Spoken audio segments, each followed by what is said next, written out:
I know how close you were with Whitney, and it's coming up on 2 years since she passed away. When you heard, where were you? What was your reaction? Was it a shock?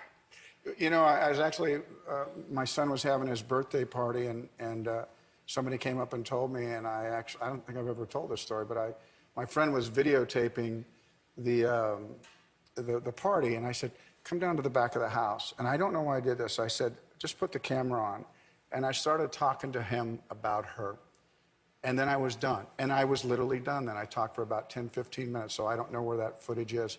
But then the world started to talk about her for 5 or 6 days on all the different talk shows, as you can imagine. And I didn't go.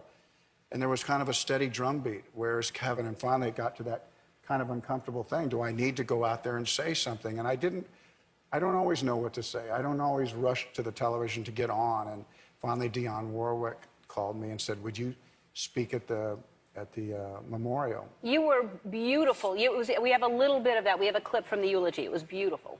The Whitney I knew, despite her success and worldwide fame, still wondered, am I good enough? Am I pretty enough? Will they like me? Whitney, if you could hear me now, I would tell you, you weren't just good enough.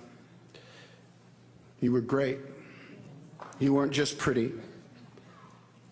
You were as beautiful as a woman could be. And people didn't just like you, Whitney. They loved you. That was beautiful.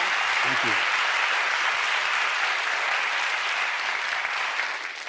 I imagine it's still hard when you see something like that because it brings you right back to it. Yeah, I mean, where did she go?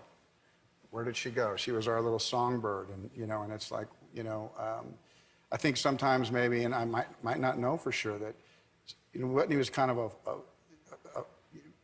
she was still when she sang. And a lot of times when you're in this business and people come up behind you and they start to become really popular, and you've been so popular as Whitney, and then suddenly they're getting to be popular and they're dancing and they have a lot of people dancing with them, and sometimes they're not even singing their songs. And in a way, we all have egos, and they start to pass you a little bit. They become popular, and a flat-footed singer like Whitney never needed to dance. Barbra Streisand, Aretha Franklin, they never needed to dance. And I think sometimes there's this moment in time, do I have to find a way to stay relevant?